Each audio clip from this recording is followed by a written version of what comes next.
Hindi na ako sarado.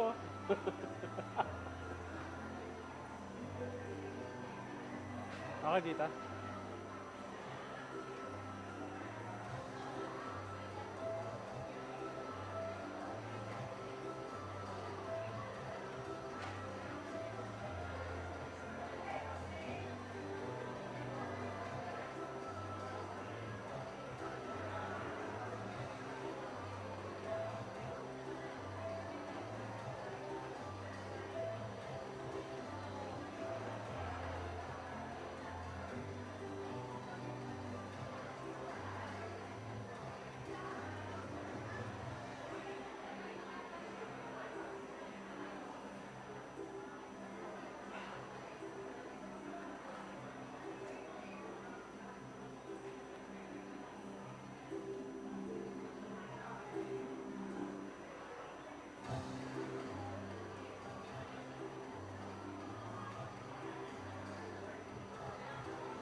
Sa ilang saglit ay magsisimula na ang ating pagtatangkal ng ika-14 na UP Gawad Plaridel. Ang lahat ay inaanayahang pumasok na sa loob ng sinialata at upo sa kanilang nakatakdang upuan. Ang UP Gawad Plaridel ay naisakatuparan sa tulong ng ating mga sponsors: Office of the UP President, Office of the UP Diliman Chancellor, UP Office for Initiatives in Culture and the Arts, OICA, Panahon TV, Julio Macaranas Journalism Grant, GMA7, UP Open University Multimedia Center, TV-UP, Optima Digital, Binibining Donna Lina, Ginoong Deo Bugawisan, Ginoong Thomas John Puso at Ginoong Roy Iglesias. Mapapanood din po tayo ng live sa internet hatid ng UP Diliman Interactive Learning Center. Pumunta lamang sa dilc.info/live. Live rin tayong napakinggan sa DZUP 1602, ang opisyal na istasyon ng radyo ng Universidad ng Pilipinas. Maaaring mag-tune in sa bulungkanan 1602 kHz ng inyong AM radio o sa www.dzup.org para sa live streaming.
Mga kaibigan at panauhin, kalang inihahandog ng Universidad ng Pilipinas, Kolehiyo ng Komunikasyong Pangmadla, sa pakikipagtulungan ng Office of the UP President, Office of the UP Diliman Chancellor, UP Office for Initiatives in Culture and the Arts, OICA, Panahon TV, Julio Macaranas Journalism Grant, GMA7, TV-UP, UP Open University Multimedia Center, Optima Digital, Binibining Donna Lina, Ginoong Deo Bugawisan, Ginoong Thomas John Puso, at Ginoong Roy Iglesias, ang ika-14 na paggagawad ng UP Gawad Plaridel.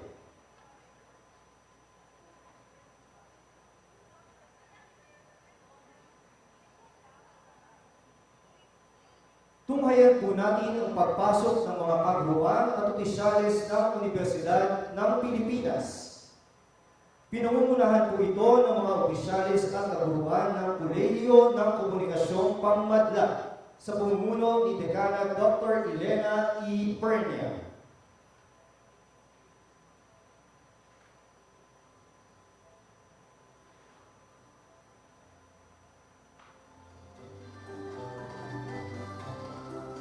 Kawaksing Dekana at pangalawang direktor ng seremonya ng paggawad, Dr. Arminda Santiago.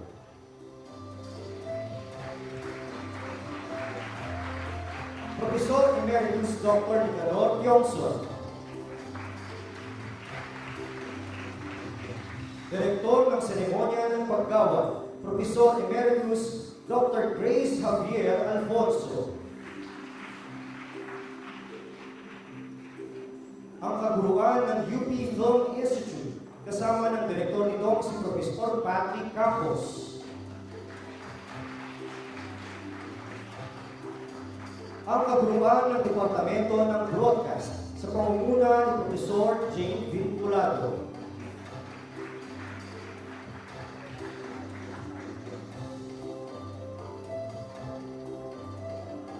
Ang kaguruan ng Departamento ng Pagsasaliksik sa Komunikasyon sa pamumuno ni Dr. Maria Rosel San Pascual.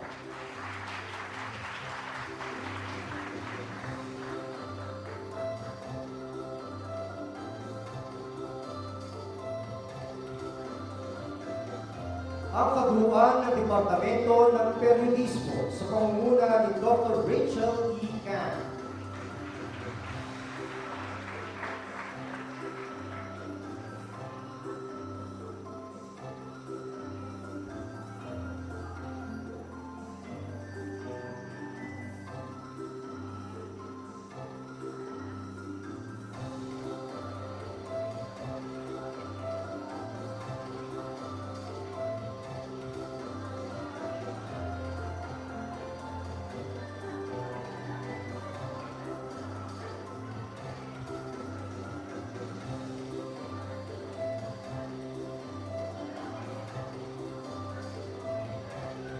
Dr. Dante Velasco and Ms. Malucho Fagal ng UP Alumni Foundation.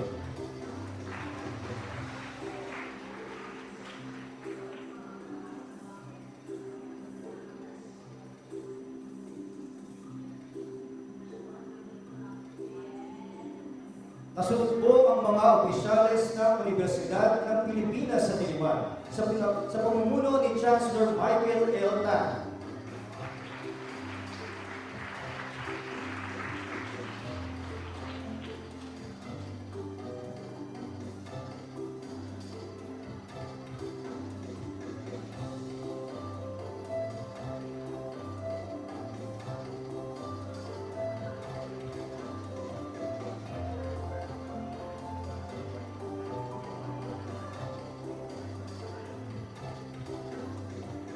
Ms. Cecil de la Paz, OICA Director.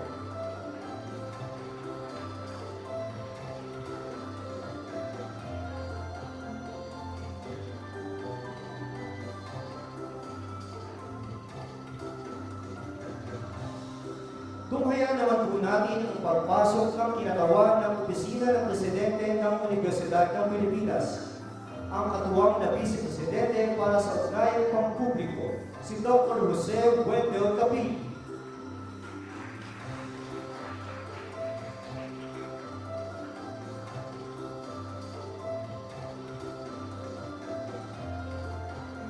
Salubungin naman po natin ang pagpasok ng mga naparamalan at kinatawan ng mga naparamalan ng UP Gawad Plaridel sa nakaraang isang dekada.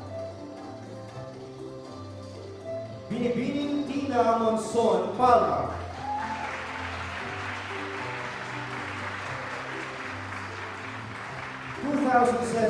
UP Gawad Plaridel recipient para sa telebisyon.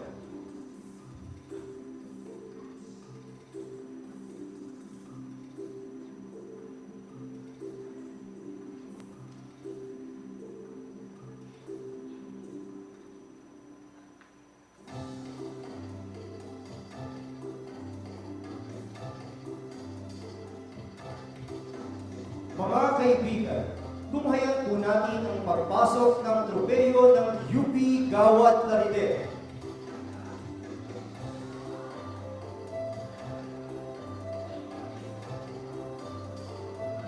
Ang tropeyo ng UP Gawad Plaridel ay simbolo ng pinakamataas na antas ng integridad, kahusayan at pagpapahalaga sa mga isyong panlipunan. Tatak ang pakikisa sa pananaw ng propagandistang Marcelo H. Del Pilar na magkaroon ng isang tiyak na transformatibo, malaya, kritikal at responsable kung bigyang daan ang pagbabagong panlipunan. Ito ay ginagawad ng Universidad ng Pilipinas, pamumuna ng Kolehiyo ng Komunikasyong Pangmadla tuwing Agosto sa mga natatanging individual na kumakatawan at nagtataguyo sa mga layunin ng parangal para sa isang maunlad at responsableng media. Ito ay nililok ng pambansang alagad ng sining sa eskultura na si Ginoong Napoleon V. Agueva. Mula taong 2004, ang tropeyo ay naipagkaloob na sa 13 natatanging individual. Eugenia Duran Apostol para sa periodismo, Rosa Vilma Santos para sa pelikula, Fidela Tia Deli Magpayo para sa radyo, Cecilia Cheche Lazaro para sa telebisyon, Pachico Ciares para sa periodismo, Kidlat Tahimik para sa pelikula, Eloisa Lola Sera Canlas para sa radyo, Florence Rosa Rosal Gaita para sa telebisyon, Jose Maria Pete Lacaba para sa periodismo, Nora Cabaltera Villamayor o Nora Honor para sa transmedia, Ricardo Ricky Lee para sa pelikula, Francisca Babes Custodio para sa radyo, at Tina Monson Palma para sa telebisyon.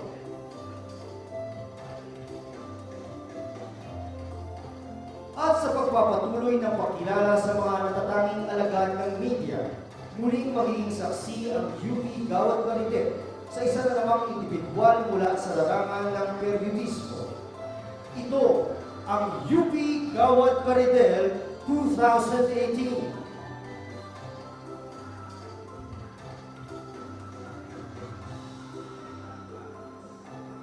Mga kaibigan, bigyang hukay po natin ang UP Gawad Plaridel 2018 recipient, si Binibining Maria Jessica A. Soho.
Magsitayo po ang lahat para sa pagpasok ng mga kulay at sa pambansang awit ng Pilipinas na awitin para sa atin ng UP Concert Chorus.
Magiliw, pero sa silanganan, hanap ng puso, sa libig mo'y buhay.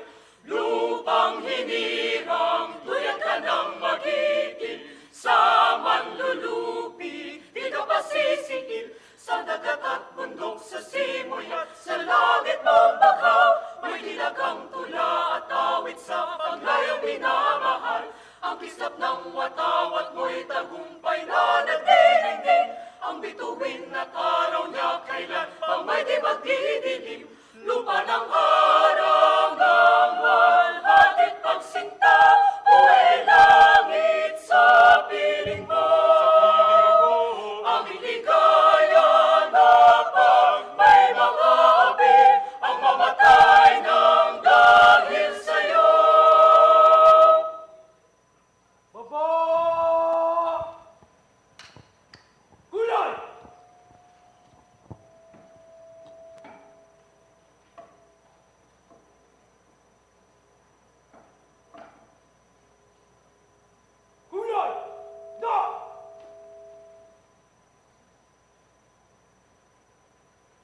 Palabas! Cut!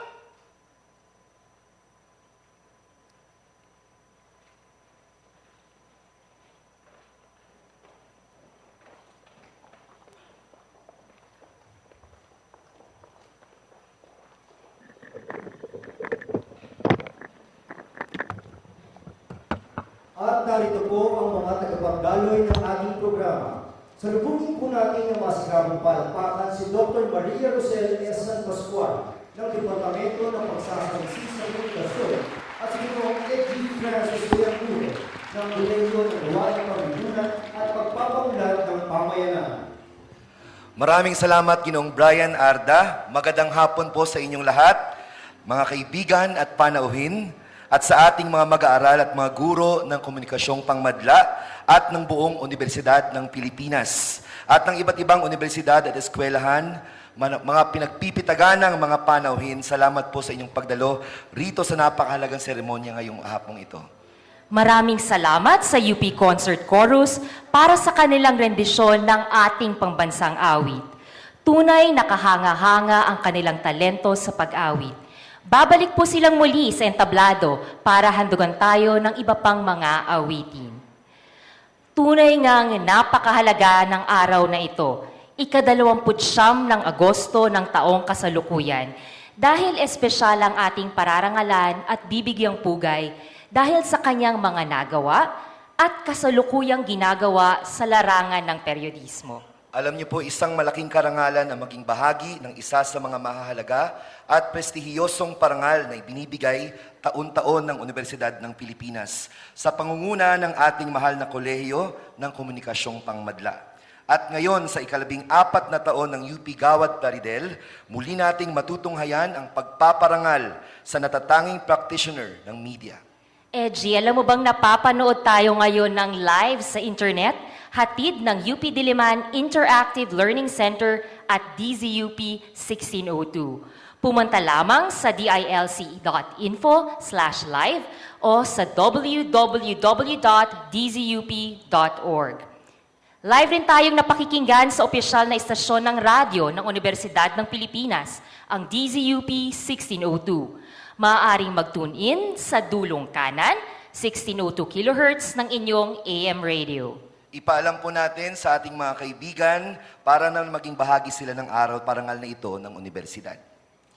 At sa mga naririto ngayon, lalo na sa mga estudyante ng media na taon-taong tumatangkilik sa UP Gawad Plaridel, binabati namin kayo. Kasama natin ngayon ang mga estudyante ng Kolehiyo ng Komunikasyong Pagmadla. Nandito po ba sila ngayong hapong ito? At sa ibang kolehiyo ng UP Diliman, kasama rin natin ngayon ang mga estudyante mula po sa Far Eastern University. Si Professor Artin Umali ng La Salle Dasmariñas kasama ng mga estudyante nila. Ang fakultad ng Philippine Science High School na si Ginoong Mark Anthony Lopez at Binibining Esther Camille Barquilla, kasama po ang mga Pisay students. Professor Chrissy Ostaris at Professor Gabriel Garcia ng Mapua kasama ng mga estudyante nila. Sabi dito, mahigit 100 na mga estudyante ng Miriam College. Nandito ba kayo? Kasama sina Dean Dr. Margarita Acosta at Professor Linda Garcia, ang chairperson ng Communication Department. Kasama rin natin ngayon si Professor Lea Samin at mga estudyante ng Assumption College. Maraming salamat po sa inyong lahat sa inyong pagdalo. Natatangi ang Gawad Plaridel ngayong taon na ito dahil sa ang ating pararangalan ay maituturing natin na isang tunay na katangi-tangi sa paghahatid ng mahalagang impormasyon sa kanyang mga tagapanood, mga impormasyong nakatulong na mabigyang daan, linaw, pagkakalantad at direksyon ang mga usaping panlipunan sa kapakanan ng ating mga kababayan. At sa natatanging okasyon na ito, kasama natin sa pagbibigay pugay kay Binibining Maria Jessica A. Soho ang ilang mga panauhin. May listahan po kami. Nandito po si Marisa Flores, Nessa Valdelion, Arlene Carnay, Joy Madrigal, LJ Castel, Grace Reyes, Michelle Seva, John Manalastas, Cristina Pascual, Myla Torres, Ricky Escudero, Maluchoa Fagar, Mon Torres, Patty Gutierrez, Eileen Perez. Johnson Tam, Kelly Vergel de Dios, Father Nick Lalog, Rowena Misahon, TJ Pusong, Deo Bugawisan, Val Veneracion, Howie Severino, Sheila Paras, Ella Evangelista Martelino. Palakpakan naman natin lahat. Pagbati rin muli kina Maluchoa Fagar, President ng UPCMC Alumni Association, Rica Abad, Executive Director ng UPCMC Foundation Incorporated, Dr. Dante Velasco, Chair ng UPCMC Foundation Incorporated, Alex Arellano, Ivy Mendoza, Oscar Gomez, Gina Lumawig, Jingjing Romero, Olive De Jesus, Dr. Lourdes Portus, Dr. Cecilia De La Paz, OICA Director. Maraming salamat po sa inyong pagdalo.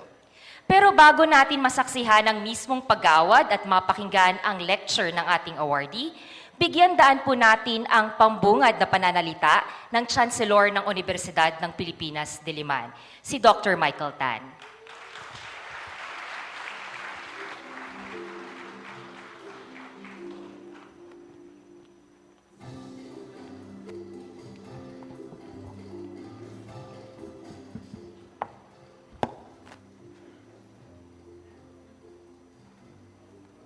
Dagdag na lang po sa pagbati, no? Ang dami nang nabanggit ng mga pangalan. Pero siyempre, ang pinaka-importanting guest natin ngayon ay si Jessica Soho mismo. Magandang hapon. Ilang mga opisyales ng universidad. From the system, si Assistant Vice President Wendell Capili. Dito sa UP Diliman, nandito ang Director ng OICA, si Professor Cecil De La Paz. Mula sa MASCOM, seniority ang gagamitin ko dito. So, umpisahan natin kay Professor Emeritus Nick Tiocson, si Dean Pernia, at mga iba't ibang opisyales ng College of Mass Communications. No? And of course, to the faculty members, and then finally to all the students, no? From MASCOM. And I'm very impressed mga iba't ibang kolehiyo na may MASCOM din. No? I think this is very important for Jessica. No? Magandang hapon ulit sa inyo. No? Ito ang 14th na Gawad Plaridel, and I have attended, I think, 4 or 5, and I'm realizing that this is more of an awarding ceremony, lalo pa ngayong hapon. Medyo informal ang atmosphere dito nung dumating ako. People were milling around, and I saw, of course, Tina Monson Palma, who was our Gawad Plaridel last year, and standing next to her was Jessica, and I said, see? We're fair here. No? And then someone pointed out something very important na babalikan ko mamaya. No? But the feeling was very warm. It was not hindi ito formal na event, and I think it's important that it be that way. No? I'm beginning to see this as an alumni homecoming of sorts. So many people come in, are alumni nga. And of course, Jessica herself is among those our alumni, our most distinguished alumni. No? But more importantly, I realized, especially when I heard the cheering squad here from GMA 7, that the ambiance was more of a family reunion. You know, people getting together, people who have known each other for a long time. And of course, the most important aspect here is that I had to remember from last year, dumating din si Jessica, no? And she was here because of course her mentor was Tina Monson Palma. No? And I think we're beginning to see here awardees cross-generational. Ganun ka laki kaya ang mga agwat. No? We're talking about professional generations of older mentors who have nurtured people and brought them to where they are today. No? And I am happy that the Gawad Plaridel is playing its part to show the importance of that kind of nurturing, that skills are being passed on. No? And in Jessica, we see the most important skill here, and I'm sorry if I'm limiting it first now to Tina and to Jessica. Both are great storytellers, but they are storytellers with a heart. No? Itong napaka-importante, that was what, kasi mas may edad ako and I grew up with watching Tina's newscast and other programs. No? I have to say, with Jessica, I catch her features programs. I try very hard to catch the newscast, but because I am a senior citizen, I fall asleep before 9 p.m. very often. Sana mas maaga ang newscast, but I understand, of course, that the timing has to be at that particular hour to get to the younger people. No? When UP does not overwork me, which is very rare, I am able to catch her newscast. But the documentaries have been something else. They are always heartwarming. Oh, I see Howie here, who is more of my generation. Right? I know he's much younger than I am. I'm sorry, Howie. No? So balik tayo dito. No? Going back to this point again, what we see in, I think Tina started a tradition here of storytelling with the heart. No? And it is so much more important today, no, in our times, no? And that's why I'm happy that we have students from the different universities here, because we live in an era where respect is being eroded very quickly, no? where people pander to the lowest common denominator when it comes to emotions, where people resort to rants, no, and messages of hate to catch people's attention.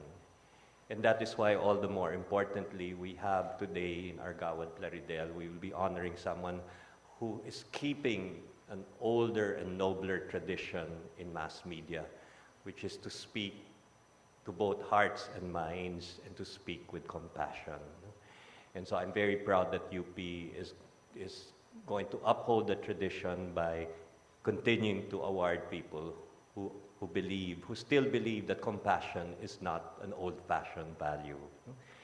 So I did want to thank Jessica even before we award you, and to Tina and all the others in GMA and ABS-CBN and all the other networks for trying to keep the flame alive there. I know that sometimes you also go for sound bites, pero nakikita ko pa rin may pag-asa tayo sa Pilipinas because we have great journalists, great mass media practitioners, such as those who are with us today.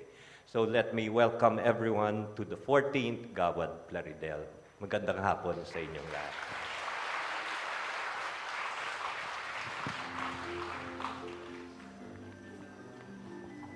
Maraming salamat po, Chancellor Tan. Dahil ang UP Gawad Plaridel ay isang parangal na ibinibigay ng buong UP system na pinapangasawanaan naman ng Kolehiyo ng Komunikasyong Pangmadla, tawagin po natin sa entablado ang kinatawan ng Opisina ng Presidente ng Universidad ng Pilipinas. Ang katuwang na Vice Presidente para sa Ugnayang Pampubliko, si Dr. Jose Wendell Capili.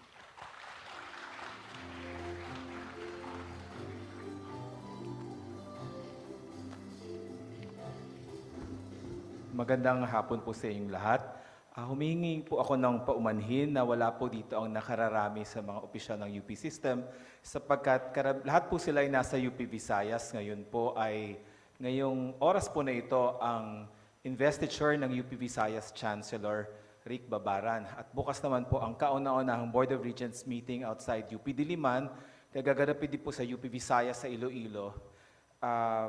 On behalf po of the University of the Philippines System at gaya po ng sinabi kanina ni Dr. Chenson Pascual, ito pong Gawad Plaridel ay isang UP System Award. Hindi lamang po ito iginagawad ng UP College of Mass Communication.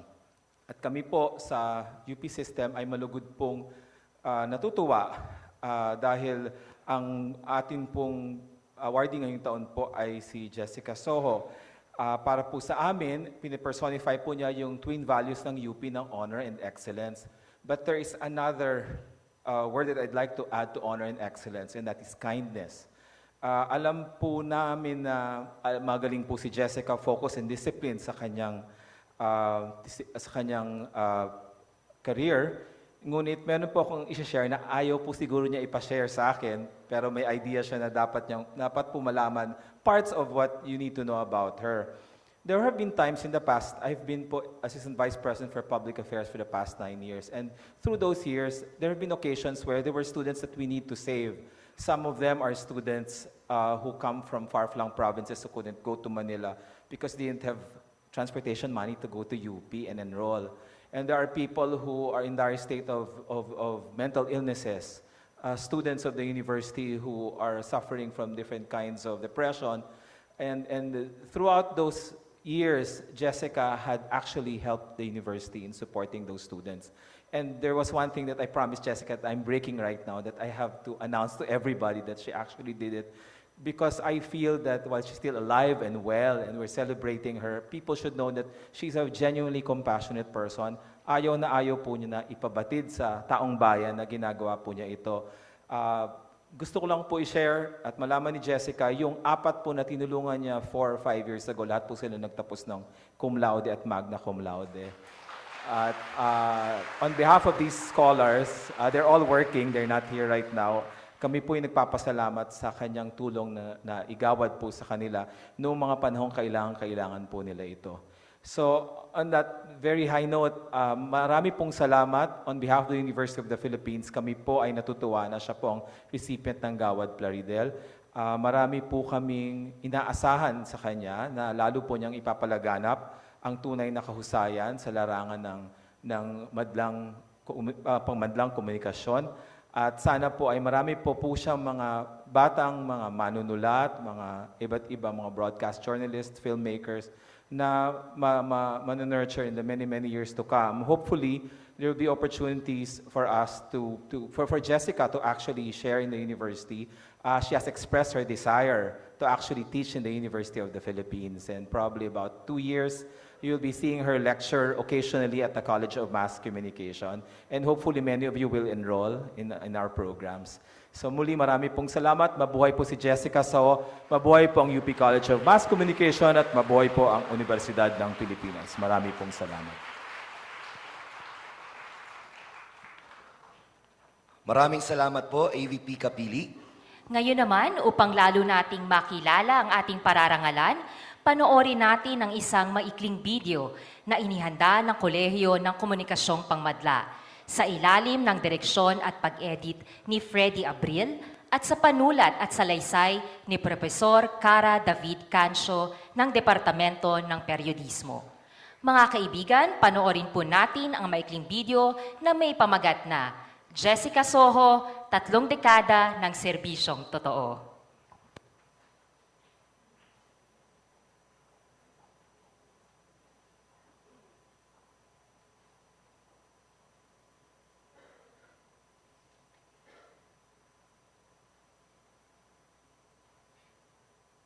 Nasa ibabaw na po tayo ng Tacloban City. Lubhang nasalampa ng bagyo at baha ang maraming lugar sa Marikina. Hope that our aircraft won't reach the sea. Yung mga institusyon na sila, kasama kayo! Ayusin nyo rin sarili nyo!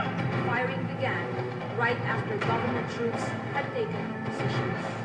Ilan lamang ito sa mga yugto sa kasaysayan na humubog sa ating bansa. Sa gitna ng mga pangyayaring ito, isang mamamahayag ang nagsilbing mata at puso nating lahat. Ito ang Tacloban na dinatnan namin. Para kang nasa isang masamang panaginip. Hindi ko naman plinano talaga maging journalist. Hindi ko plinano mapunta ako sa defense or military beat. I didn't have the luxury of planning. Yung career ko, yung buhay ko, I didn't have the luxury of, wala. Basta ginawa ko lang. Kung ano yung inassign lang sa akin, ginawa ko lang. Nagtapos ng kursong journalism sa Nooy Institute of Mass Communication sa UP Diliman, si Jessica Soho. Pero anya, hindi raw magiging mamamahayag ang tunay niyang pangarap. Ang gusto ko, maging abogado. Kasi alam ko, mahilig ako magsalita. Ang nangyari, bokya ako sa math. Sorry. 4 ang required na math ng political science. Sabi ko, maghanap na lang ako ng ibang course kung saan may isa lang math. Una kong nakita, journalism. Aksidente man ang pagkakapasok niya sa larangan ng periodismo, sa UP namulat ang batang Jessica sa tunay na estado ng lipunan. I think I got to where I am because of my UP education. The way I think was influenced largely by UP. She reads all the papers, reads all the... Si Marisa Flores ang Senior Vice President ng GMA News and Public Affairs. Naging kaklase niya noon si Jessica sa UP. Ang talagang nagmarka sa akin na naaalala ko, na medyo funny siya, ayaw niya magpakopya ng notes. Kasi di ba, hindi naman to test. I mean, notes to na, ano daw sabi, pakopya. Ayaw niya. So parang nung iniisip ko na siya later on, no? Noon parang to my mind lang, ano pa to? Sungit naman ito. Notes lang, ayaw magpakuha. Pero she had that, alam mo yung seriousness of purpose, maaga pa lang. Nagsimula bilang defense and military beat reporter sa GMA si Jessica noong 1985. Ang batikang news anchor na si Tina Monzon Palma ang isa sa mga nag-mentor sa kanya. If the story is already right there in front of you, para siyang mortal sin, na parang sabihin mo, uwi na ako, hindi ko kaya to. Hindi ganun eh. Kaya nang maibalik ang demokrasya noong 1986, nang maganap ang sunod-sunod na kudeta at nang sumabog ang Mount Pinatubo noong 1991, isa si Jessica sa mga mamamahayag na naging saksi sa kasaysayan. Island so small. Isa sa mga di malilimutang coverage ni Jessica ay nang maubusan ng gasolina at mawala sa himpapawid ang sinasakyan nilang eroplano patungong Spratly Islands. When we started our odyssey to the Kalayaan Islands on March 29, we were headed for an island called Pag-asa. We did not find Pag-asa. But in our search for Pag-asa, we found something else. Hope. Hope that our aircraft won't ditch at sea. Hope that we will all survive. At long last, Mula noon, naging bukang bibig na ang matapang na babaeng reporter ng GMA7. O ingat ha. Ingat kayo. I'm not brave, naduduwag din. Ang problema, kasama mo yung cameraman mo at saka yung assistant cameraman mo. Pag naduwag ka, lahat kayo maduduwag. So, laging ang rule namin, walang matatakot. ito yung nasusunod kahapon. Nagsilbi siyang mata sa bawat pag-aatlas at kudeta. Nananawagan ang mga nakatama nila si Kuya ko. Naging boses ng mga nasalanta sa bawat unos at kalamidad. Merong gamot dyan.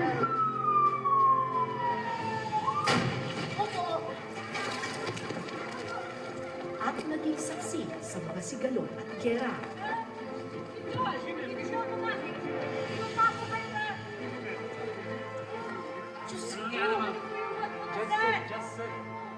What was that? Nakita ko talaga yung heat wave from the blast. Yung parang may daluyong ng yung something happens sa air na parang may wave siya.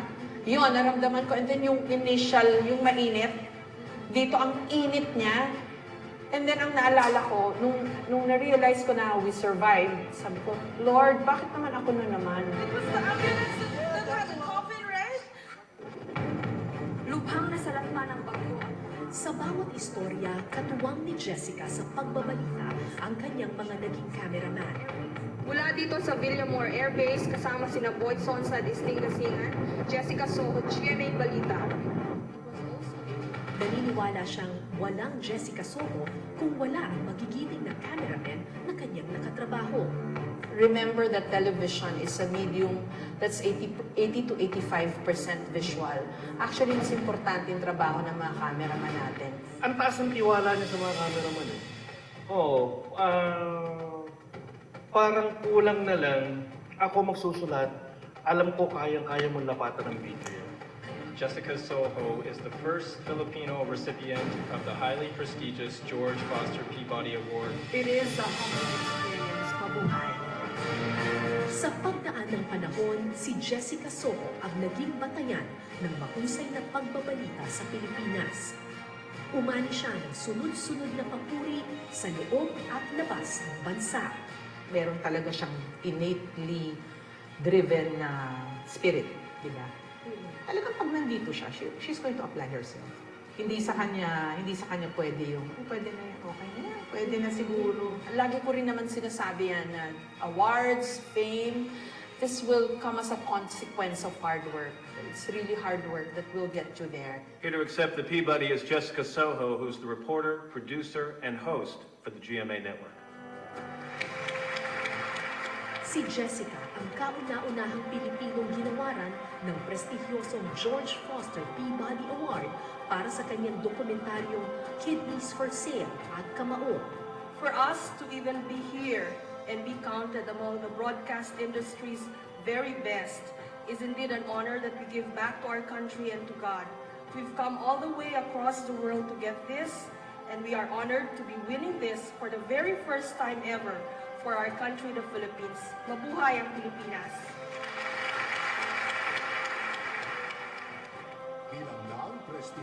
Makalipas ang 14 na taon, muling umakyat ng entablado si Jessica para tanggapin ang ika-4 na Peabody Award ng Pilipinas para sa matapang na pagbabalita ng GMA News and Public Affairs noong kasagsagan ng Typhoon Yolanda. I'd like to emphasize that na hindi lang naman tayo who are in front of the camera. Representative lang tayo ng lahat ng hard work ng mga teams natin at ng mga production staff natin. Isang dayuhan na raw. Sa kabila ng kanyang tagumpay, nananatiling mapagkumbaba si Jessica, isang katangian na kanyang ipinamalas bilang Vice President for News Programs ng GMA noong 2013. Paulit-ulit lang itong nangyayari. Parang kumbaga templated na, Joseph. Itong tema ng Adam and Eve and yung creation. Journalism is not hindi siya for vanity. It's a job, it's a duty, no? And she shows that by example. Pressure siya forever. May nagbibigay sa kanya ng advice. Mahilig ako magturo. I like teaching and mentoring. Hindi nga lang ako the type na very patient. May pagka-terror din ako siguro, no? Because hindi niya nakikita, I think, yung journalism as for herself. Pag tinignan mo yung journalism na ginagawa ko to kasi gusto ko maging sikat, doon ka mag-threaten. Sa kanya, duty siya. And if it's a duty, if it's an obligation, mas maganda siyang sinishare, right? 60 Minutes Australia. Jessica Soho is the Philippines answer to Oprah. The question was hanging. We had to find the answer. Bukod sa pagsuong sa mga peligrosong coverage, nakilala rin si Jessica sa kanyang investigative documentaries sa Eyewitness at magazine features sa Kapuso Mo, Jessica Soho. Pero paano na ako nagbinom? Mission accomplished! Mission accomplished. 30 minutes. Parang siya lang yata yung iila na from hardcore stories, kayang biglang maging light. Pero kung makikilala mo naman kasi siya personally, parang hindi naman kasi siya talaga seryosong tao. Parang may mga lighter side naman din talaga si Ma'am Jess. Kung baga katulad nating lahat, parang jologs din siya, mga ganon. I survived! Pag nagkaanak kami, Jessica. Parang Jessica Soto. Ako po ang inyong kapuso, Jessica Soho. Kapuso mo. Bilang host ng KMJS, naging bahagi siya ng iba't ibang makulay na kwentong sumasalamin sa kulturang Pilipino.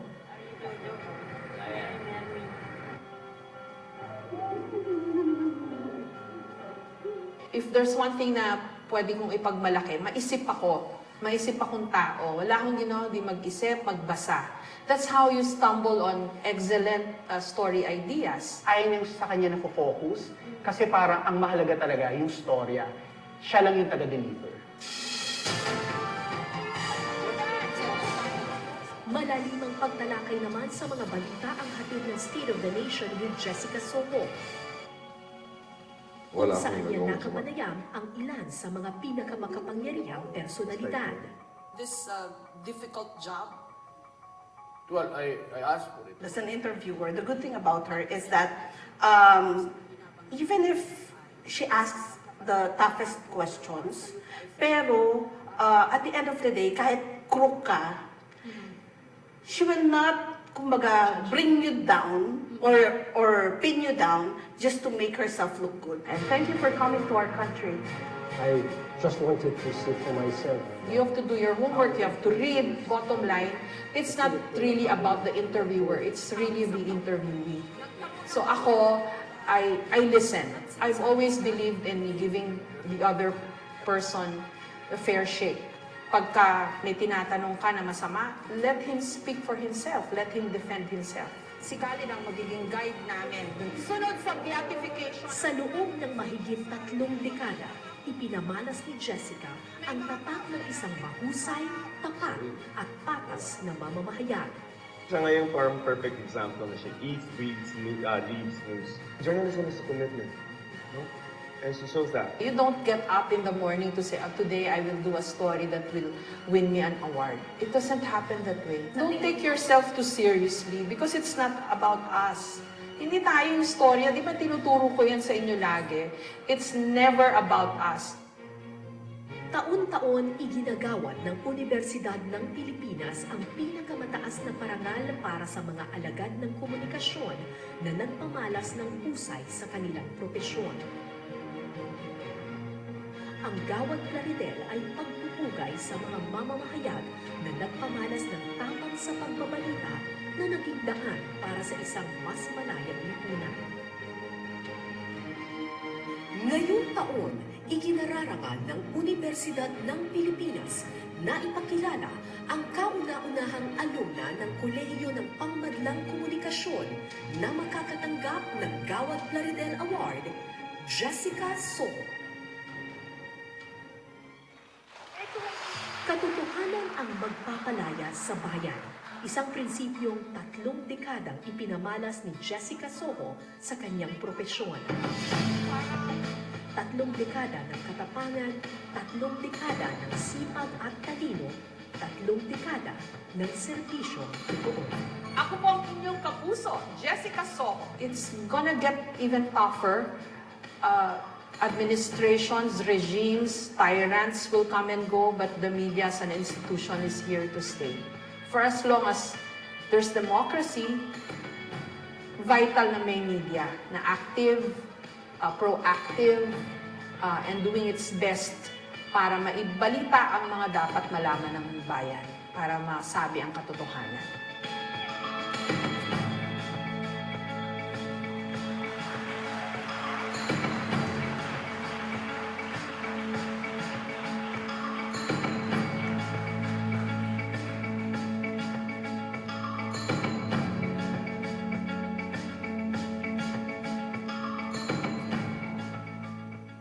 Ma'am, congratulations on yet another award. On a roll tayo this year. Congratulations and thank you very much for mentoring us. Message ko ma'am, para salamat kasi sabi nga ni Pasing, parang tinitake care mo yung mga staff. Parang hindi niya nakakalimutan, parang kinikilala niya kung ano yung kontribusyon ng mga staff kung nasan man siya ngayon. Congratulations and sana marami pa. I don't think any one of us can measure up to what she has achieved. Pero we are lucky na nakita namin how journalism should be done. I know that you have these mixed feelings in you. Hindi mo alam, masaya ka ba? Natatakot ka ba? Malungkot ka ba? But, embrace it. Embrace the moment. Be happy. You deserve this. Diba? You deserve this. Congratulations, and we are so, so proud of you.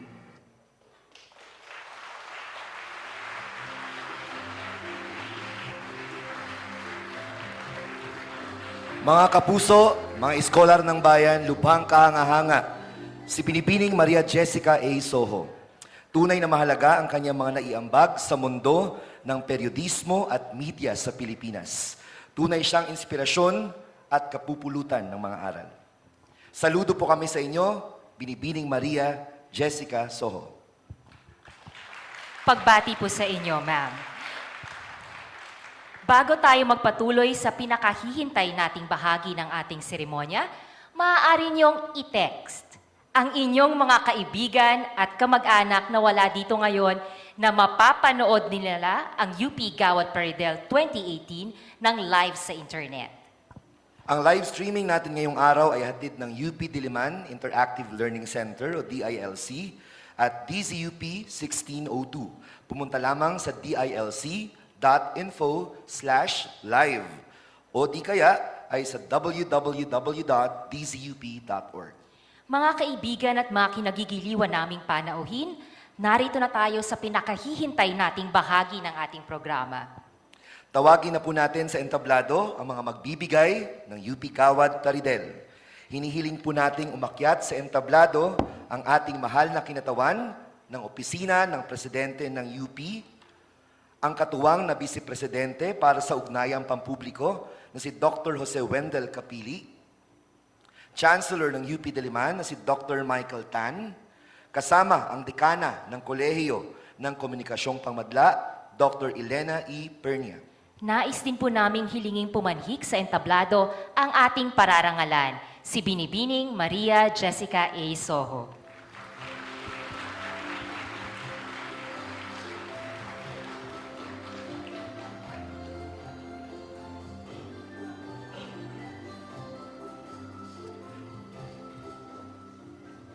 Ang sertipiko ng pagkilala kay Binibining Maria Jessica Soho ay isinulat sa Ingles ni Dr. Rachel E. Can ng Departamento ng Periodismo at isinalin sa Filipino ni Dr. Nicanor G. Johnson, Professor Emeritus ng UP Institute ng Pelikula at dating dekano ng Komunikasyong Pangmadla. Siya rin po ang nagpasimula sa kaganapan ng UP Gawad Plaridel noong 2004. Mga kaibigan, tinatawagan po natin sa entablado si Dr. Nicanor Johnson para sa pagbasa ng pagkilala. Magandang hapon po. Para sa pagsusulong niya ng dekalidad na investigative reporting sa GMA, sa pamamagitan ng kanyang investigative program na Brigada, at para sa pagpapaunlad niya ng mapanuring pag-uulat sa pamamagitan ng kanyang programang magazine tulad ng top rating na Kapuso Mo, Jessica Soho, para sa pagsisimula niya sa tulong ng isa ring kapuso ng hinahangaang serye na Eyewitness GMA documentaries noong 1999, at sa pag-produce niya ng ilan sa pinakamalaman at di malilimutang episodyo nito, tulad ng mga dokumentaryo sa pagbebenta ng kidney at sa kalunos-lunos na kalagayan ng mga boksingerong Pilipino.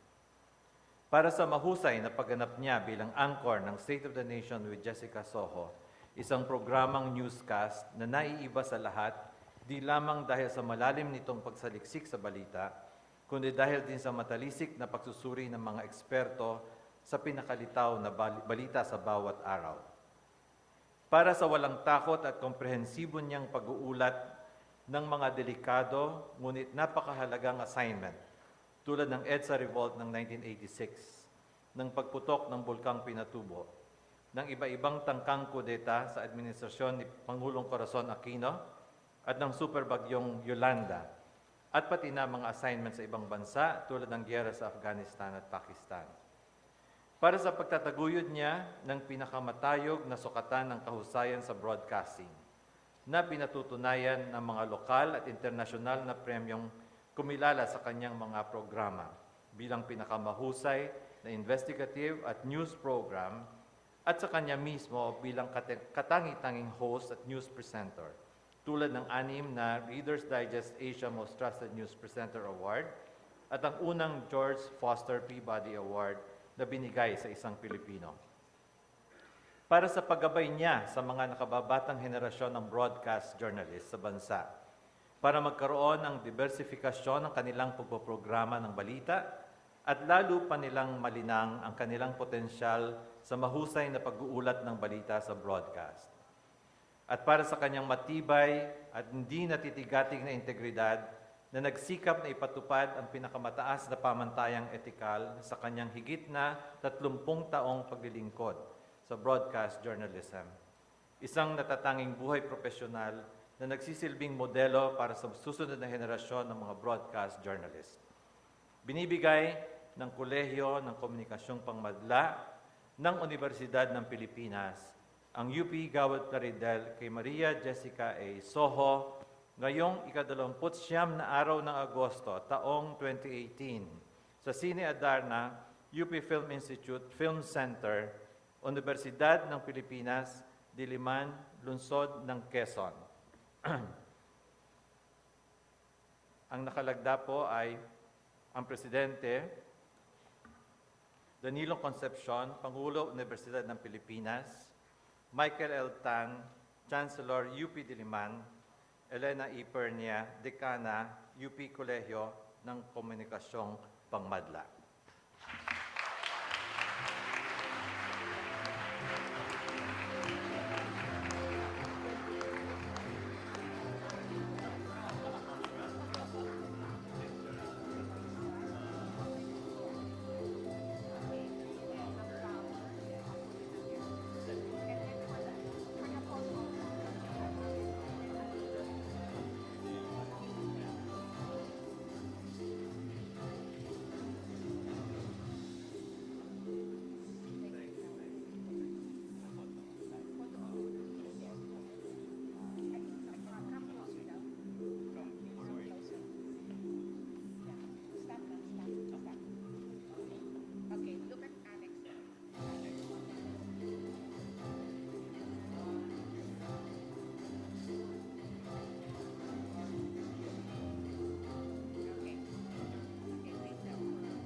Ito yung UP system.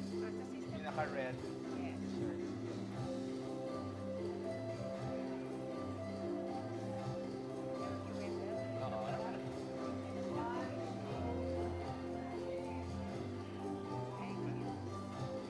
Mga kaibigan, bigyan po natin ng masigabong palakpakan ang ating UP Gawad Plaridel 2018 recipient na si Binibining Maria Jessica A. Soho.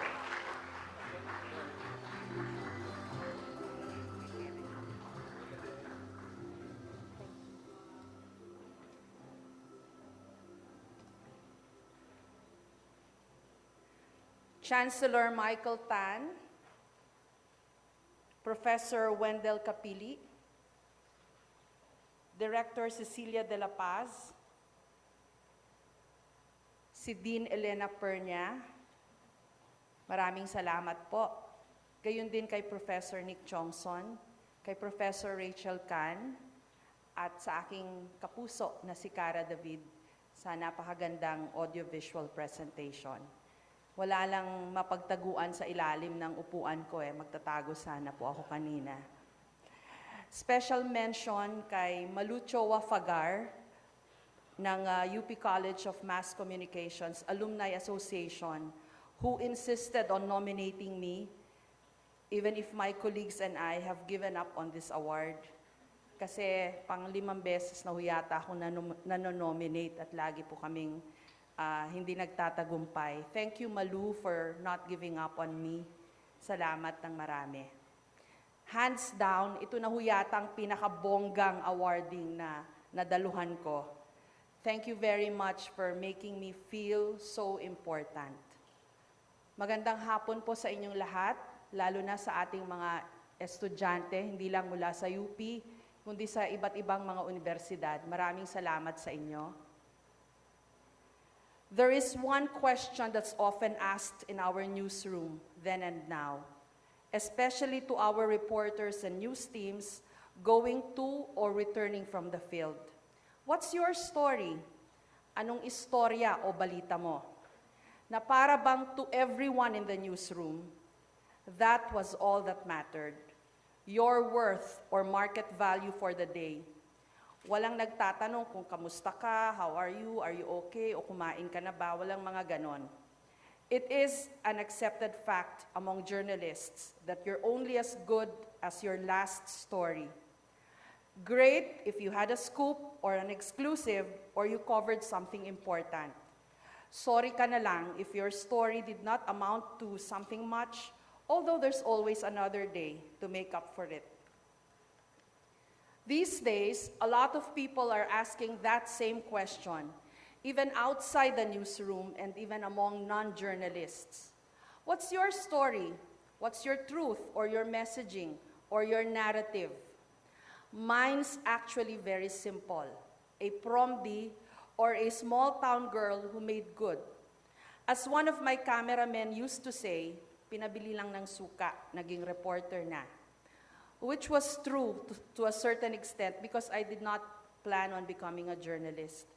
Journalism as a course in college was just an escape from the 12 units of math required in political science. Babala mga bata, wag gagayahin, lubhang mapanganib.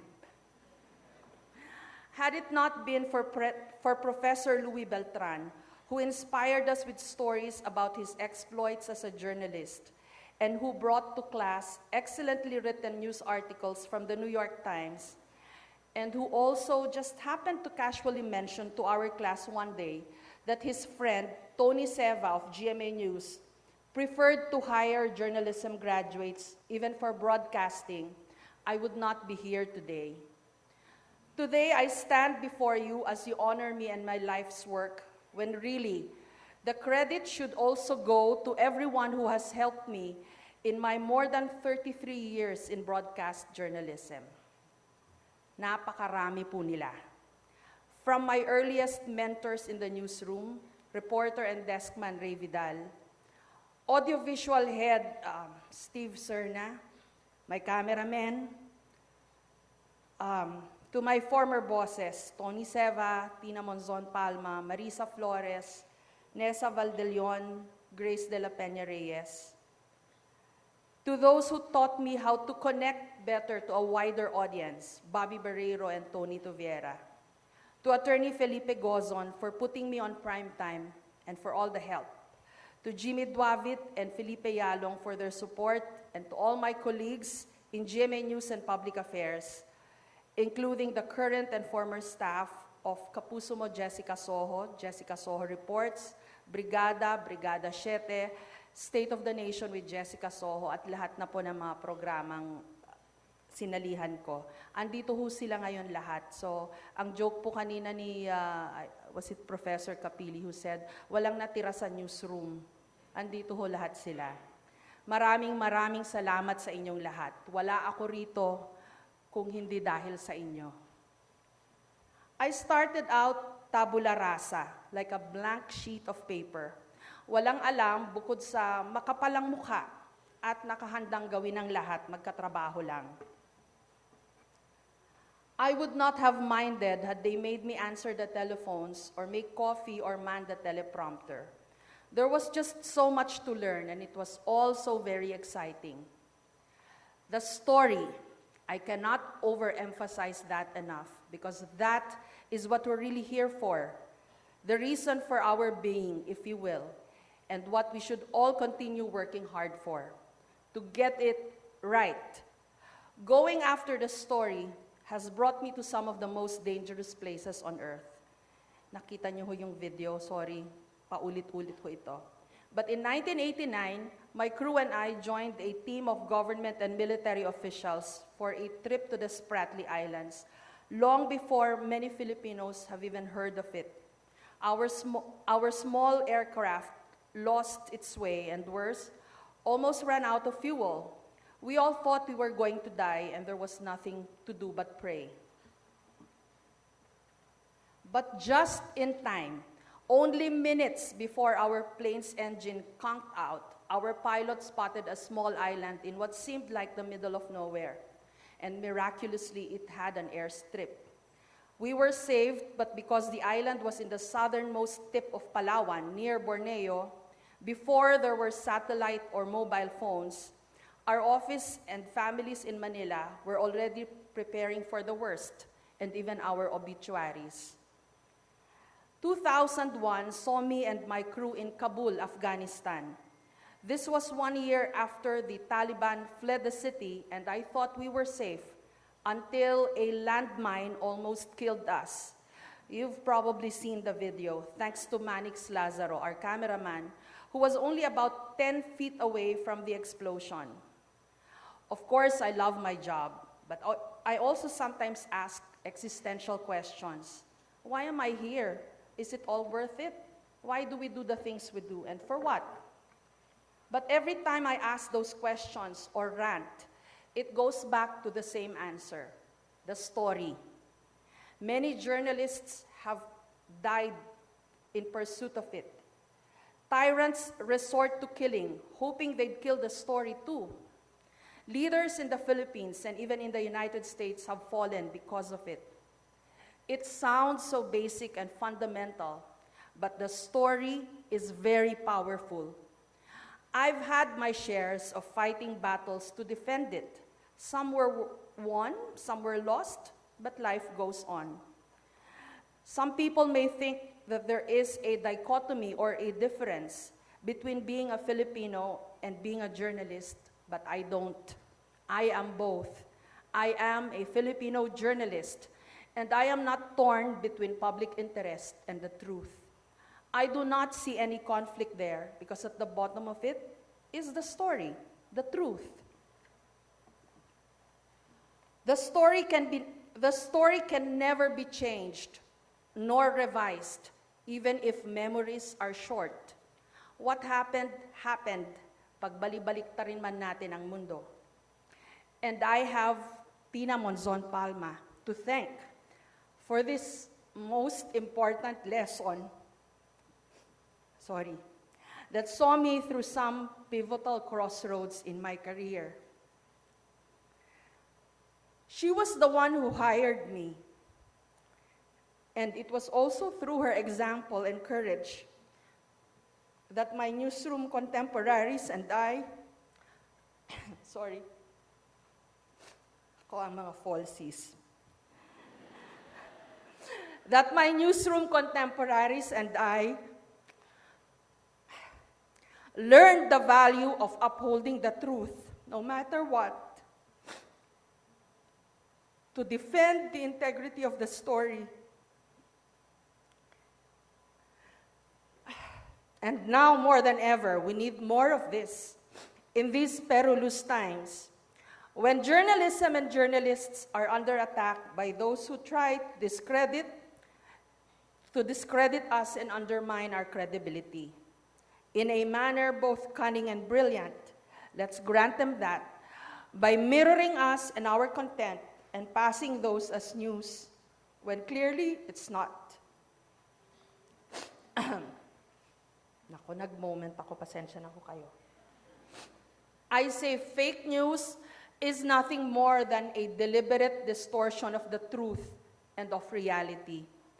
Some people can't handle the truth, so they make their own or their version of reality, which is really nothing more than falsehoods or lies.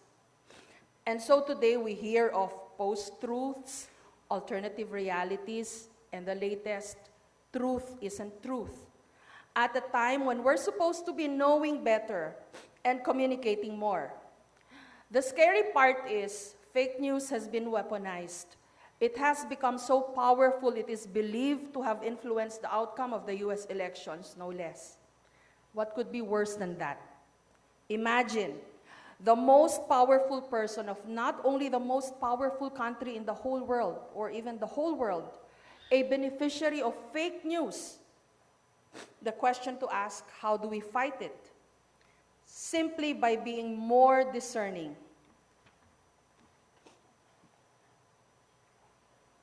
Get your news from trusted sources, not primarily from your own news feeds.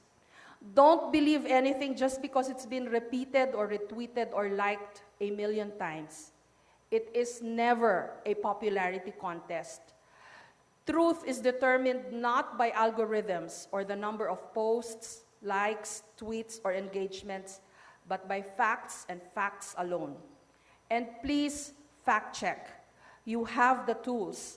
All you need to do is the click of a button or a swipe of a finger. Let's all dig deeper, work even harder. The only antidote to fake news is the truth, the story.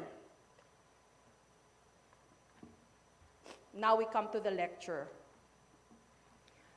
Professor Rachel Khan has asked me to include in my speech or lecture the importance of having the right values.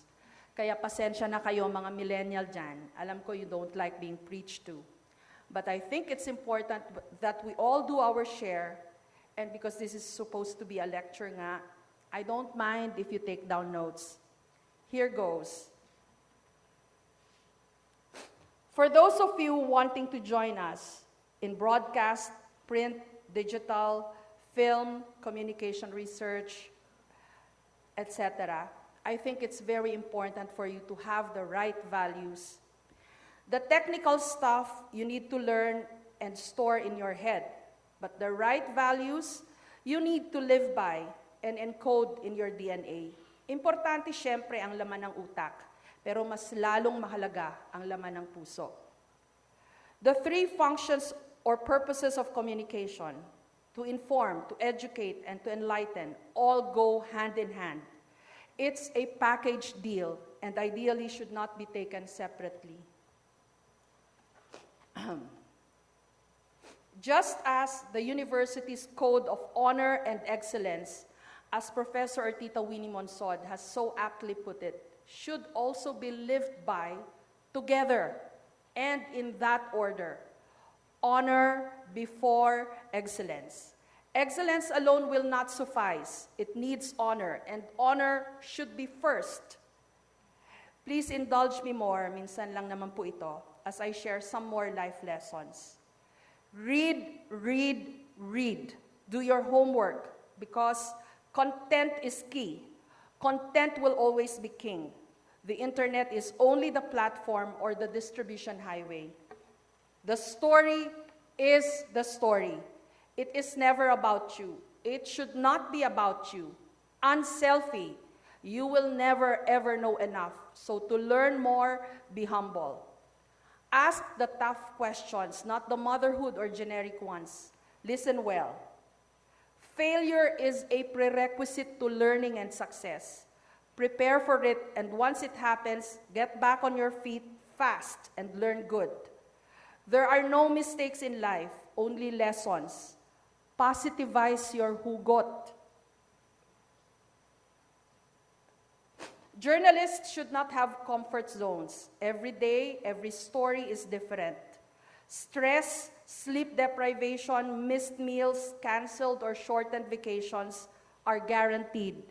Deadlines rule. Like a colleague once said, journalism is never easy. It is a far bigger cause than any of us. Go for the terror teachers. They're really the best. Do the right thing, even when all else fails, and even if you're the only one doing it. As our election coverage battle cry goes, and I'd like to claim credit for it if you don't mind, dapat tama. Sa totoo lang, when I was asked to give my mantra in life for today's souvenir program, it did not come easy. In the end, I settled for every story is important, which is really what I live by. Every story is important. A small minor story could lead to a major expose. Kidneys for Sale, my documentary on poor Filipinos who sold their kidneys, started out as a mere follow-up story to a crime. It was not a major story. It was in the middle, it was in the inside pages. A prominent kidney doctor was ambushed. He survived, but not his daughter who was with him in the car. When I went to the police station to get an update, the station commander turned out to be an old acquaintance of mine from my years of covering the defense and military beat.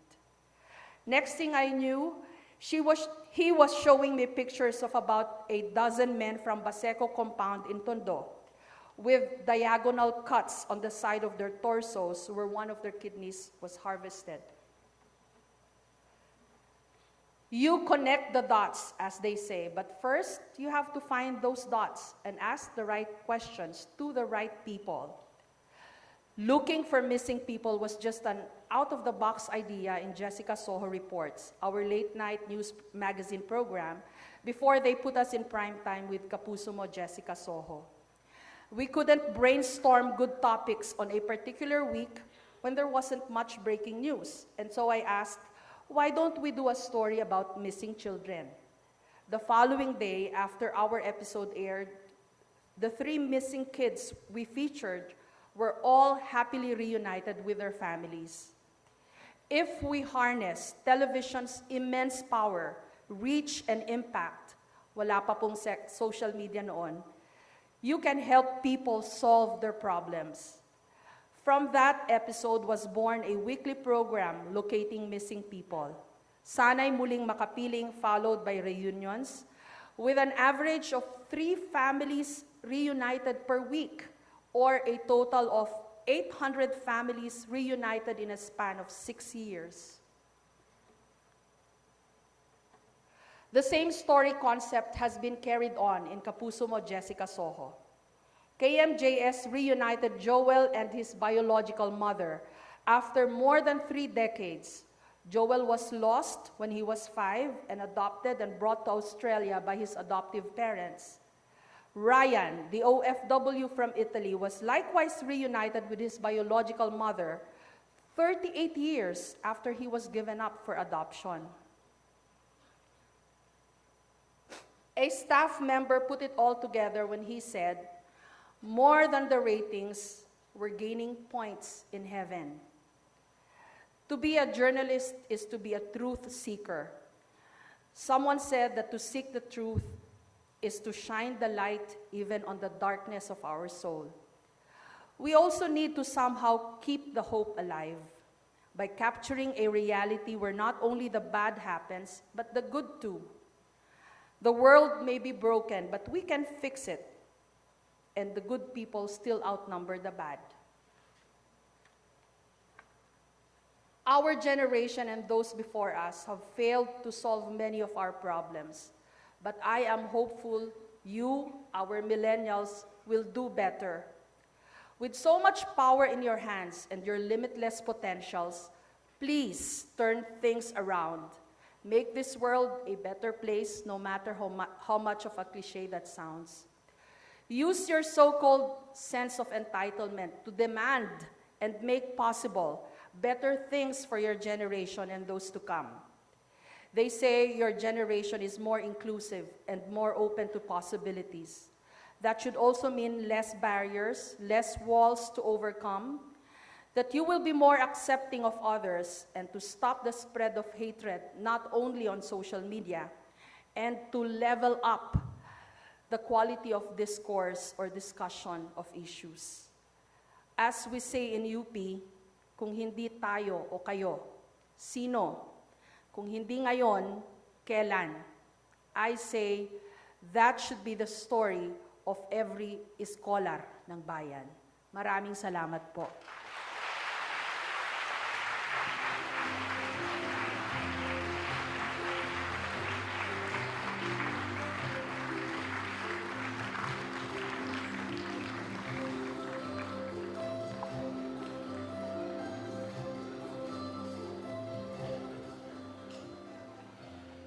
Maraming salamat po, Binibining Maria Jessica Soho, sa pagbabahagi sa amin ng inyong kwento at mensahe na tiyak na kapupulutan ng mga gintong butil ng aral at inspirasyon ng ating mga estudyante. Nandito ba ang mga millennials na nabanggit kanina? Palakpakan naman po kung nasagap nyo lahat ng impormasyon. At yung mga feeling millennial na lakas makaganyan kanina. Okay. Magiging ang mga profesional sa iba't ibang larangan ng media, sa periodismo, radyo, telebisyon, saliksik, pelikula at edukasyon. Ma'am Jessica, muli namin kayong binabati. Maraming salamat po sa inspirasyong binibigay nyo sa amin. Kayo po ay isang huwaran para sa aming lahat, millennial man o hindi. Hindi na. Muli, bigyan po natin ng masigabong palakpakan ang atin pong UP Gawad Plaridel 2018 recipient for Outstanding Journalist, Binibining Maria Jessica A. Soho. Ngayon naman, Edgy, tawagan natin muli ang world-class at tanyag na UP Concert Chorus at pakinggan natin ang kanilang espesyal na bilang.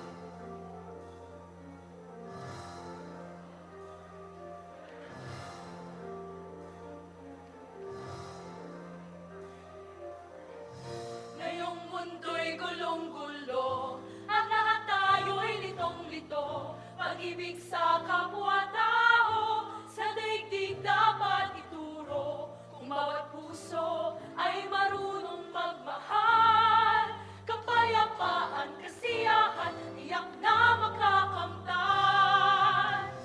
Lahat tayo'y pantay-pantay sa biyaya ng may kapal. Lahat sana'y akbay-akbay, handang tumulong kanino man.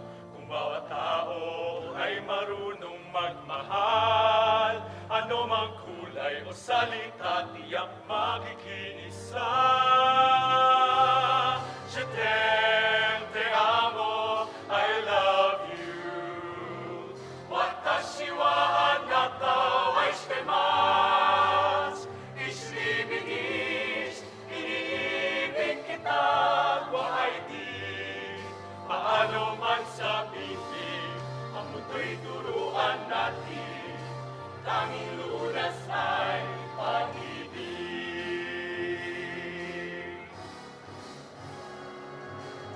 Paano mo patahimikin ang isang bunsong iyakin? Uhunihan din ay nanglalarin-larin. Paano mo patatahanin ang pagtatampo ni Neneng? Pasalamat ka at may awit na kakantahin. Sa mga indayong tayo napapasayaw, at sa labis na gala ay napapasigaw. Ang mga kirot sa puso ay lumilipad. Ang mga mithi ay natutupad, natutupad. Salamat, salamat musika. Lahat ng panahon, maaasahan ka.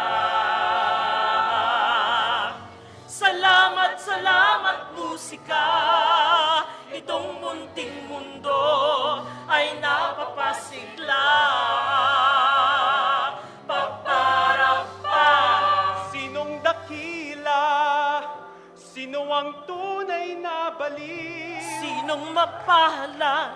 Sinong tumatawag na habag? Yaong bang sinilang na ang pag-iisip di lubos? Gusto ang isip, ngunit sa pag-ibig ay kapos. The thoughts I have of you I treasure.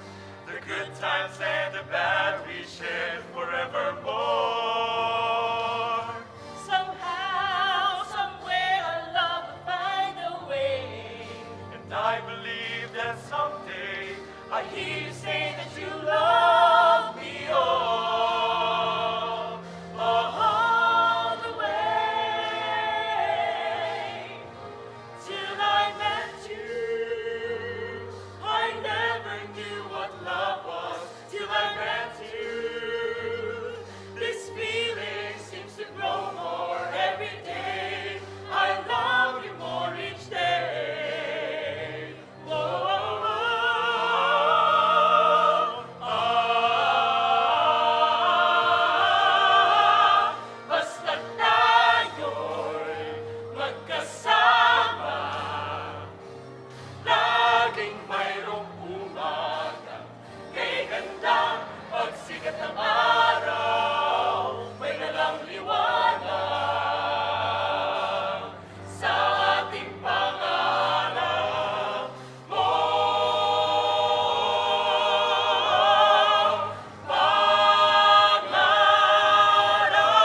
Maraming salamat muli sa ating UP Concert Chorus sa kanilang rendisyon ng mga awitin sa Metro Pop Medley at sa awiting Dahil Sa'yo. Pinasasalamatan natin muli ang ating mga sponsors, Office of the UP President, Office of the UP Diliman Chancellor, UP Office for Initiatives in Culture and the Arts or OICA, Panahon TV, Julio Macaranas Journalism Grant, GMA 7, UP Open University Multimedia Center at TVUP, Optima Digital. Gayon din ang ating pasasalamat kina Binibining Donalina, Ginoong Deo Bogawisan, Ginoong Thomas John Pusong at Ginoong Roy Iglesias. Dumako na po tayo sa huling bahagi ng ating palatuntunan. Upang ibigay ang pangwakas na pananalita, tawagin po natin sa entablado ang dekana ng Kolehiyo ng Komunikasyong Pangmadla, si Dr. Elena E. Pernia.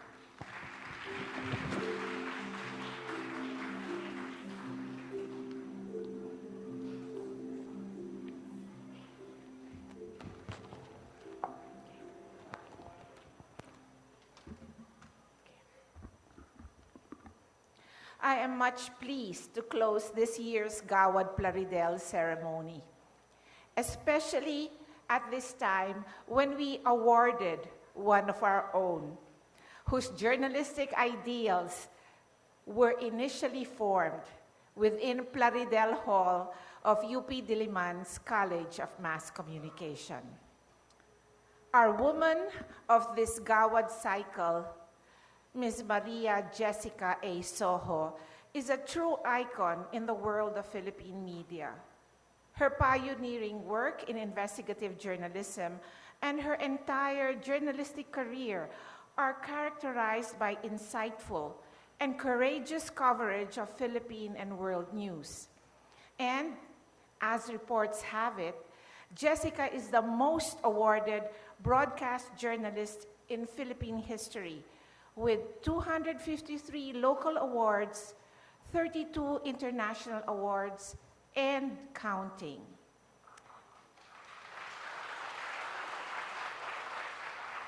The UP Gawad Plaridel is our annual search for exemplars whose expertise, probity, and dedication have contributed invaluably to the growth of Philippine media.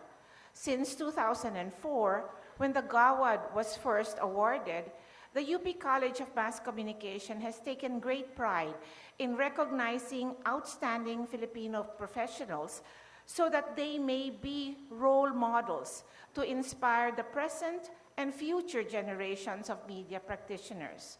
Truly, Jessica is a rightful inspiration for our young.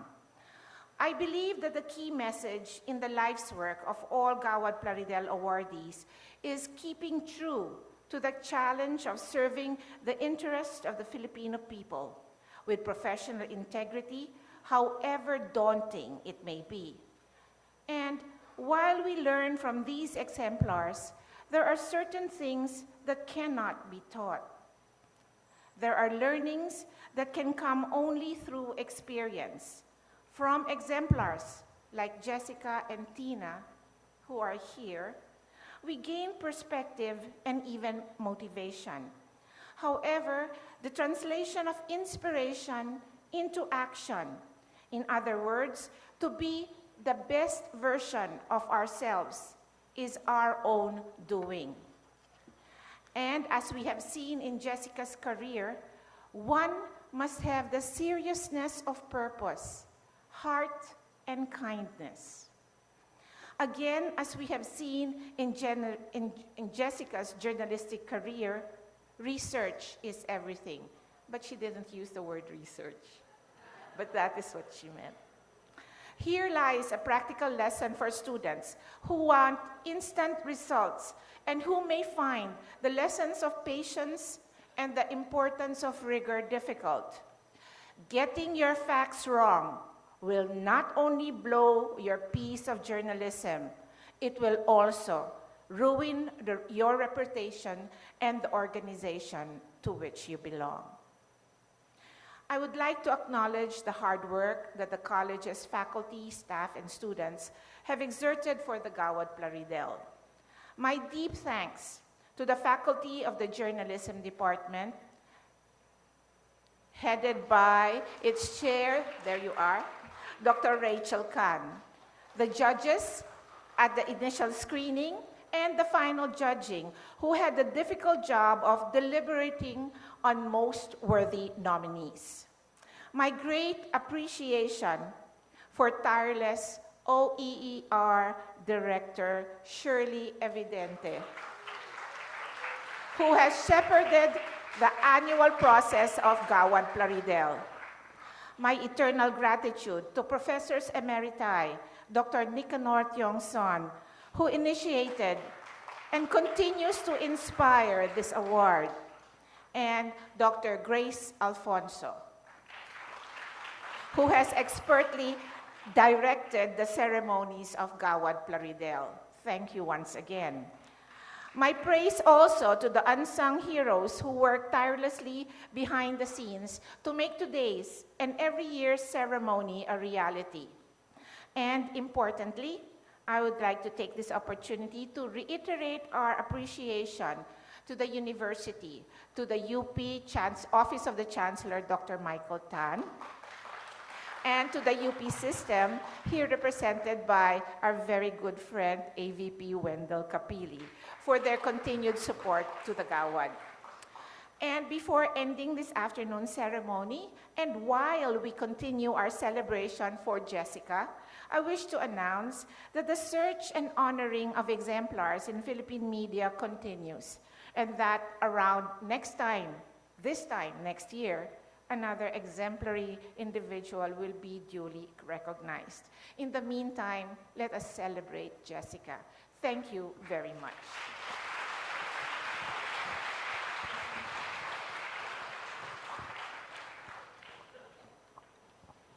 Maraming salamat din, Pernia. Sa puntong ito, nais naming pasalamatan ang lahat ng dumalo at nakiisa at sumuporta sa UP Gawad Plaridel 2018. Salamat rin sa lahat ng tumulong para sa ikatatagumpay ng selebrasyon at pagpupugay na ito.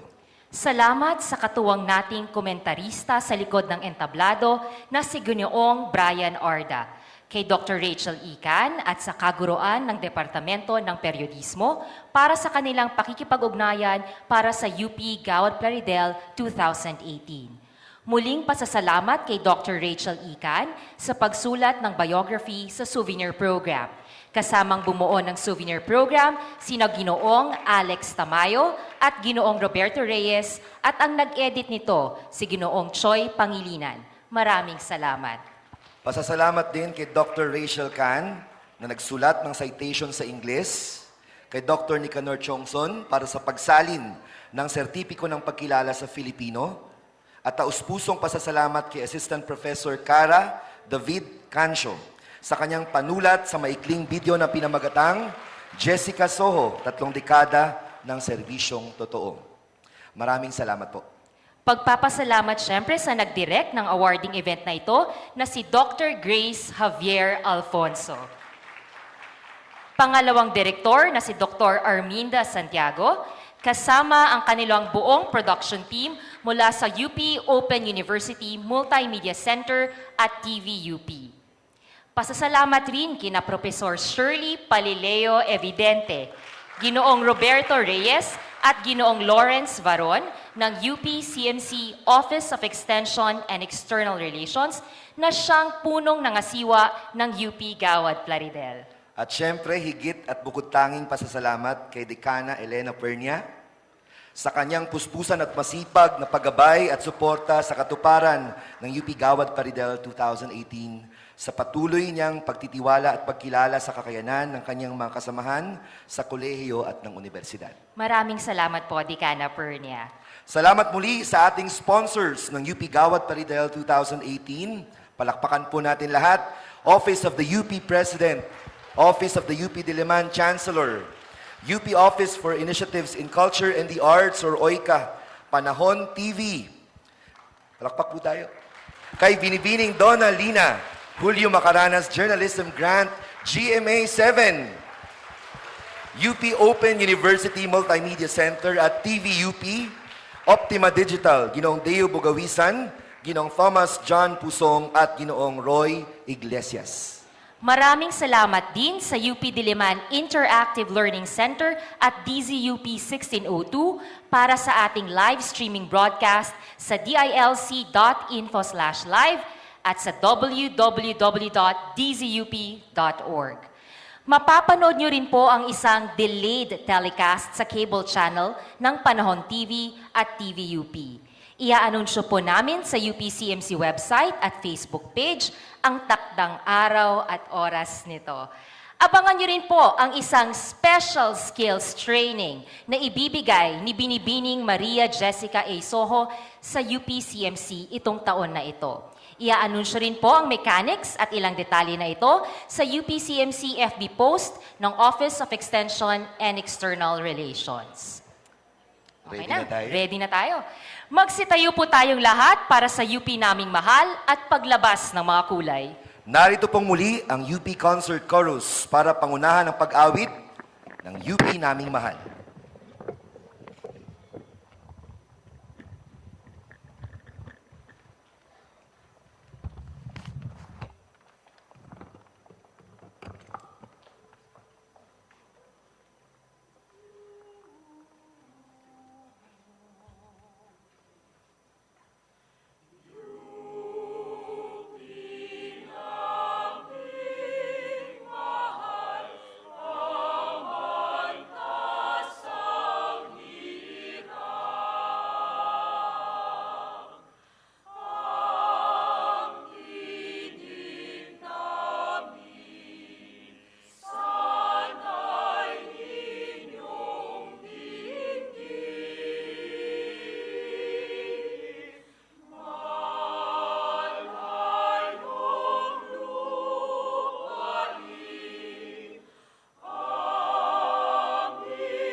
Manatili po tayong nakatayo at tunghayan po natin ng mga kulay.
Inyo pong natunghayan ang UP Gawad Plaridel 2018.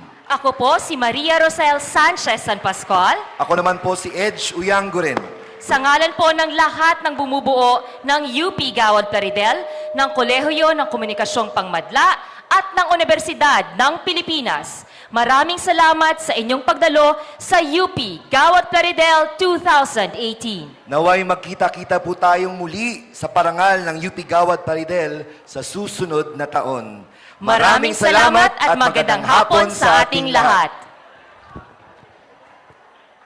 Hinihiling po namin umakyat sa entablado si Assistant Vice President Jose Wendell Capili, ang ating UP Diliman Chancellor na si Dr. Michael L. Tan, ang ating dekana sa Kolehiyo ng Komunikasyong Pangmadla na si Dr. Elena Perna, si Professor Emeritus Dr. Canol Tiongso, Direktor ng event na ito, si Dr. Grace Javier Alfonso, Kawaksing Dekana, Professor Arlinda Santiago, ang Direktor ng Office of Extension and External Relations na si Professor Shirley Parideo Evidente at ang ating UP Gawad Plaridel 2018 recipient, Binibining Maria Jessica A. Soho at ang mga miyembro ng kanyang pamilya para sa pagkuha ng litrato. Inaalayahan din po ang mga kabuluhan na umakyat sa entablado para sa sama-samang pagkuha ng litrato.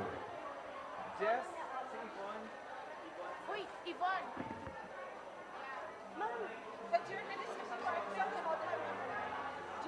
Muli po may kinahahaya ng UP Gawad Plaridel 2018 ang pasasalamat sa mga sponsors, Office of the UP President, Office of the UP Diliman Chancellor, UP Office for Initiatives in Culture and the Arts, OICA, Panahon TV, Binibining Donald Lina, Julio Macaranas Journalist Program, GMA7, UPOU Multimedia Center at TVUP, Optima Digital, Ginong Deo Butawisa, Ginong Thomas John Puso at Ginong Roy Iglesias.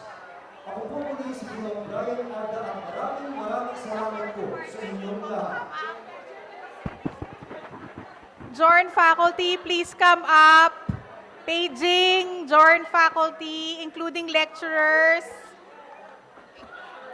GMA family, please go on stage.